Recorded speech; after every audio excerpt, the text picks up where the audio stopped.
চিংড়ি মাছ নিলাম আর এই যে ইলিশ মাছ নিলাম। চলো মাছ আলাদা টাকা দিয়ে আসি। আমি এখনো ব্রাশ করিনি, সবাই ঘুম থেকে উঠে ভিডিওটা শুরু করছি। শুভ সকাল আমার মিষ্টি মিষ্টি বন্ধুরা, যে যেখান থেকে আমার ভিডিওটা দেখছো, আশা করি সবাই সুস্থ ও ভালো আছো। আর আমি ওই যে উপোস টুপোস করেছি কালকের, আজকের ভালো আছে। আজকে তো মঙ্গলবার, উপোস করে আমি জব্দ হয়ে গেছি। চলো মাছ লাগে টাকা দিয়ে দিই। এখানে বৌমা সবজি টবজি ধুচ্ছে।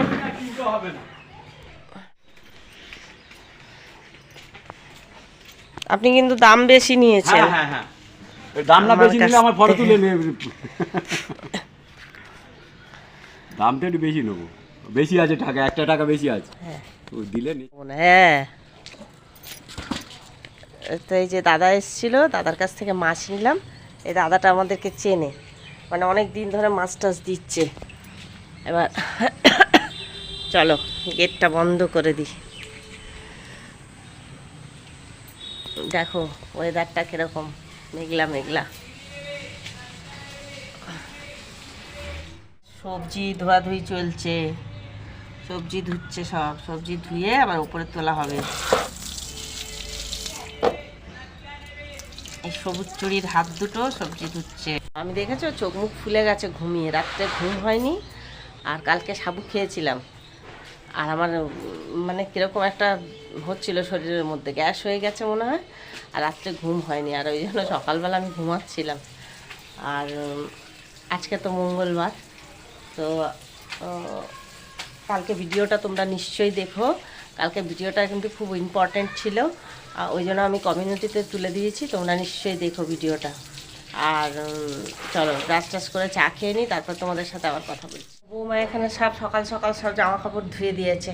বাবুর জামা কাপড়, আমার জামা কাপড়, ওর বাসি নাইটি সব ধুয়ে দিয়েছে।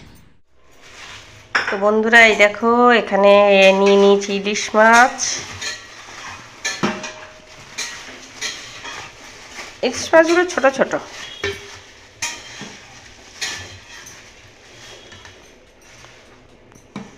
আর এখানে আছে চিংড়ি মাছ, এই দুটো নিয়ে চলে যাব কাটতে।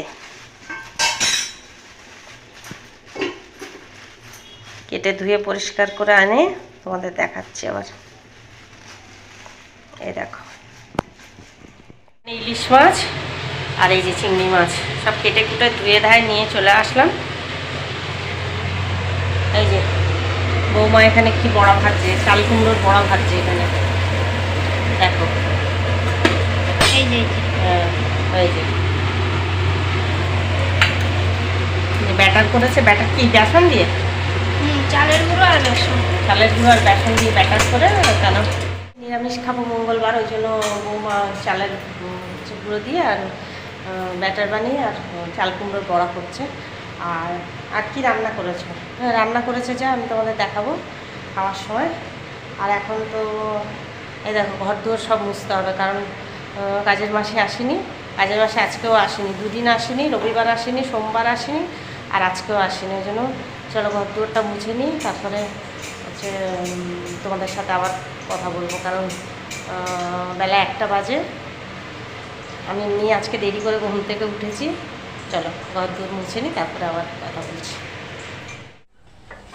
এই যে একটা হেলথ ড্রিঙ্ক খাচ্ছি, আর ভাবলাম হ্যাঁ হ্যাঁ কেন রে বলবো, কেন রে মুখ করি বলতে যাবো, ওই জন্য তোমাদের সাথে ভাবলাম আজকে শেয়ার করি। তোমাদের সাথে শেয়ার করিনি কখনো।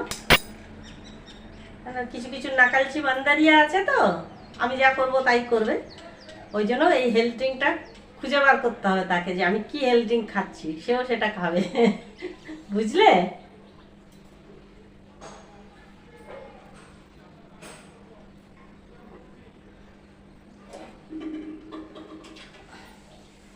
এটা মজা করলাম, মাঝে মাঝে মজা করনা তো বানতা হ্যাঁ না।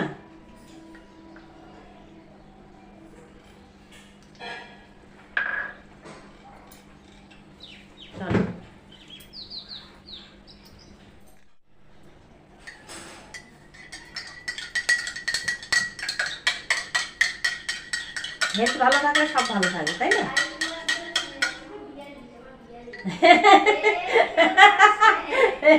ওই দেখো আমাকে বলছে, আমি 3.5 বছর ধরে শুনে যাচ্ছি যে আমার হচ্ছে কি 40, 42 এরকম বলে যাচ্ছে।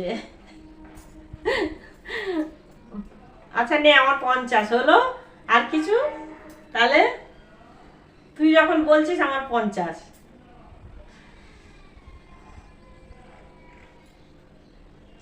কালকের ভিডিওটা মানে গতকালের ভিডিওটা যেটা হচ্ছে আমি দিয়েছি, ওই ভিডিওটা আমি অনুরোধ করব সবাইকে, সবাই কিন্তু ভিডিওটা দেখো। কেন, আর একটু চেষ্টা করো যে ছোট বড় যারা ক্রিয়েটার আছো তারা প্রতিবাদ করার, মানে এই নৃশংস অত্যাচার যে মেয়েদের উপরে হচ্ছে এটা যেন বন্ধ হয়। তো কোথাও না কোথাও দেখো আমরা মেয়েরা প্রতিবাদ করি না বলেই কিন্তু আজকে এই জায়গাটা তৈরি হয়ে গেছে। তো এটা আজকের থেকে নয়, অনেক বছর আগের থেকে প্রতিবাদ হওয়ার দরকার ছিল।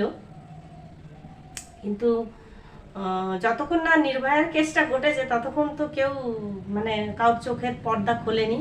বা আমাদের মতো জনসাধারণ, আমি আমার কথাই বলছি, আমাদের মতো জনসাধারণেরও মানে চোখ খোলেনি আর কি। তো সেখান থেকেই আমাদের চোখ খুলেছে। কিন্তু তার আগেও কি এরকম ঘটনা হয়নি?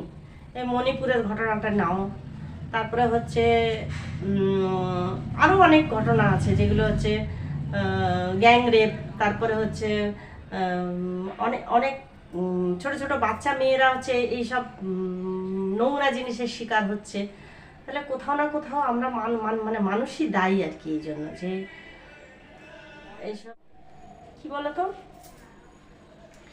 সঙ্গে সঙ্গে যদি এর একটা প্রতিবাদ, তো শুধু প্রতিবাদ হলে হবে না, প্রতিবাদ তো সবাই করছে, কিন্তু এর একদম নির্দিষ্টমূলক শাস্তি চাই, মানে কঠিন শাস্তি চাই।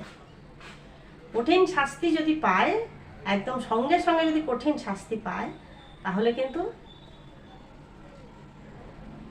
ধরো কোর্টে গেল কেসটা, কতদিন, 1 মাস, 2 মাস, 4 মাস, 5 মাস, 6 মাস, এর মধ্যে যদি শাস্তি পায় তবেই কিন্তু এগুলো কমবে। এগুলো যদি বছর বছর বছর বছর টানে কোর্টে, তাহলে তো আর কারোর মনে ভয়ও থাকবে না, শাস্তিও থাকবে না। ধরো 7 বছর 10 বছর একটা যুগ, কিন্তু সেই ক্ষেত্রে এসে যে অপরাধী সেও মনে করবে আরে আমার তো আর 7-10 বছর হলেই আমার জীবন শেষ, কি আছে। তো ওই জন্য এরকমটা না করে আমাদের মনে হয় আইনি ব্যবস্থা আরও কঠিন হওয়া দরকার। তো চলো, বেশি বললে আবার তোমরা বলবে বেশি জ্ঞান দিচ্ছে। নির্ভরটা তাই, জানো তুমি চুপ করে বসে গেলে একদম বানানো উচিত, প্রতিবাদ করা উচিত। ইয়াং জেনারেশন যারা আছে তাদের আরো বেশি করা উচিত। না, আমি বলছিলাম যে নির্ভয়ারটা, ওটা কিন্তু সব প্রমাণ হয়ে গেল। অতজনেরটা প্রথমে কিন্তু প্রমাণ হয়েই গেল কি যে ওরাই করেছিল। হ্যাঁ, নির্ভয়া তো নিজেই স্টেটমেন্ট দিয়েছিল, নিজে একজন যে সে ভিকটিম, যে সে স্টেটমেন্ট দিয়েছে, তারটাই কত বছর চলল। এদিকে সরে আসো। আমাকে দেখা যাচ্ছে না? এই তো দেখা যাচ্ছে। তারটাই কত বছর চলল। এই তো 2018-তে না 19-এ ফাঁসি হলো না? হ্যাঁ হ্যাঁ, তাহলে কত বছর হয়েছিল? কততে জানো? 2012-তে। হ্যাঁ, 12-13। 7 বছর পর, 7-8 বছর পর তাহলে হচ্ছে ফাঁসি হয়েছে। মানে কিসের এত কিসের, যে মানে সব হয়ে যাচ্ছে, সব প্রমাণ হয়ে যাচ্ছে, তারপরেও কি করে, মানে সত্যি কথা এই মানে শাসন ব্যবস্থাটা না আরো কঠোর করতে না, একদম কঠিন হওয়া উচিত শাসন ব্যবস্থা, তাহলে মানুষের ধরা মনে পড়লে ভয় আসবে। মাত্র ইনস্ট্যান্ট শাস্তি।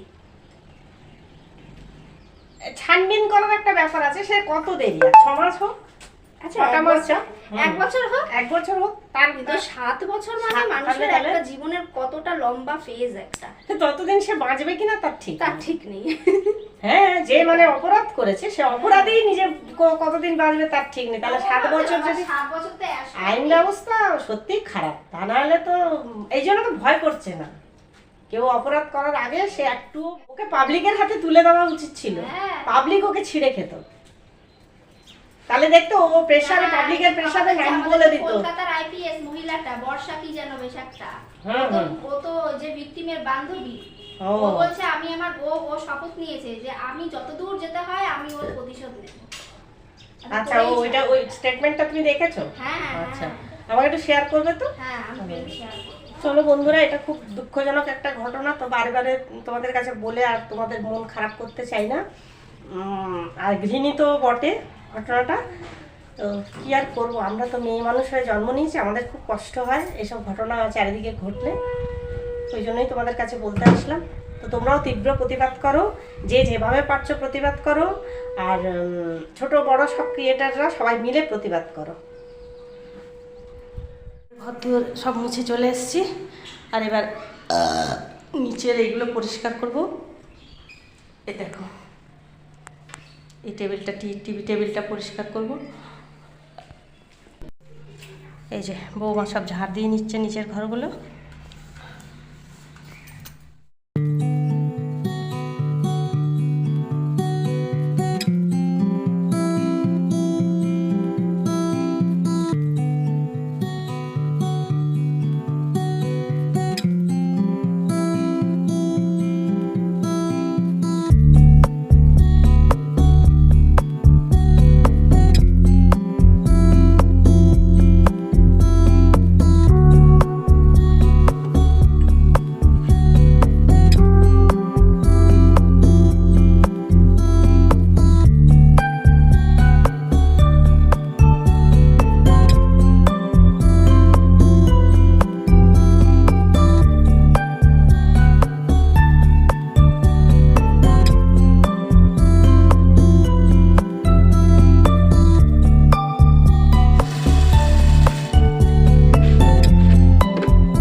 এই দেখো বন্ধুরা, আমি এখানে সাবান দিয়ে আর এই যে বেডরুমের যে ম্যাট দুটো আছে, এই বেডরুমের ম্যাট দুটো ভিজিয়ে দেবো।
বৌমা বলছে ভাত খাবে না, বৌমার নাকি শরীর খারাপ লাগছে, খেতে চাইছে না, মানে গ্যাস হয়ে গেছে আর কি। ওই সাবু টাবু খেয়েছে তো কালকে, গ্যাস হয়ে গেছে, ওই জন্য খাবে। তাহলে তুমি কি খাবে তাহলে? আমি এখন খাবো না, দেখি কিছুক্ষণ পর আমার যদি একটু আইটা কমে তারপর। তো ঠিক আছে, চলো। তো কি আর করা যাবে, আমি তাহলে দুটো ভাত খাই, কেননা আমার আর খিদে সহ্য হচ্ছে না। ভাত আর কি করেছে, এই যে ডাল, ডাল মটর ডাল, মটর ডাল আর এই যে চাল কুমড়োর বড়া আর তরকারি, তাই তো? এই তরকারি শুক্তো শুক্তো। এই দেখো বৌমা এখানে চা বিস্কুট দিয়ে গেল, এই যে চা বিস্কুট খাবো। বন্ধুরা, আজকে ভিডিওটা এখানেই শেষ করছি। ভালো লাগলে লাইক কমেন্ট শেয়ার আর সাবস্ক্রাইব করে দিও। আবার আগামী দিন সুন্দর একটা ব্লগ নিয়ে তোমাদের সামনে চলে আসবো। আর যারা যারা সাবস্ক্রাইব করছো, যারা যারা লাইক কমেন্ট করছো, তাদেরকে অনেক অনেক ধন্যবাদ আর অনেক অনেক ভালোবাসা। আর বিশেষ করে যারা যারা আমার পরিবারে এসছো, তাদেরকে অনেক অনেক ভালোবাসা। আর এই বৌমার শরীরটা একটু খারাপ হয়ে গেছিলো, মানে দুপুর থেকেই খারাপ ছিল আর কি। তারপরে 2-3 বার গ্যাসের ওষুধ খাইয়ে খাইয়ে আর ওই জোয়ান টোয়ান খেয়ে, বেশি করে জল খেয়ে এখন একটু ঠিক আছে। ওই জন্য ওর শরীরটা ভালো না বলে মানে ঘুমোতেও পারছে না, এতটা গ্যাস হয়ে গেছে। আর ওই কালকে সাবু নারকল টারকল এসব খেয়েছে তো, ওই জন্য গ্যাস হয়ে গেছে। চলো উপরে যাই দেখি। এই আমি একটু টিভি দেখছিলাম, এখানে একটু সিরিয়াল দেখছিলাম। যারা যারা আমার পাশে আছো, যারা যারা আমাকে সাপোর্ট করছো, তাদেরকে অনেক ভালোবাসা আর অনেক অনেক ধন্যবাদ। তো এইভাবে একটুখানি আমার পাশে থাকো। আর 100 সাবস্ক্রাইব পূর্ণ হলে আমি লাইভে আসবো, ওই জন্য তোমরা একটু প্লিজ সাবস্ক্রাইব করে দাও চ্যানেলটা। অনেকেই সাবস্ক্রাইব না করে আমার ভিডিও দেখছো, তো যারা আমার ভিডিও সাবস্ক্রাইব না করে দেখছো তাদেরকে বলছি একটু সাবস্ক্রাইব করে দাও। আজকের মতো টাটা, শুভরাত্রি, সবাই সুস্থ থেকো, ভালো থেকো।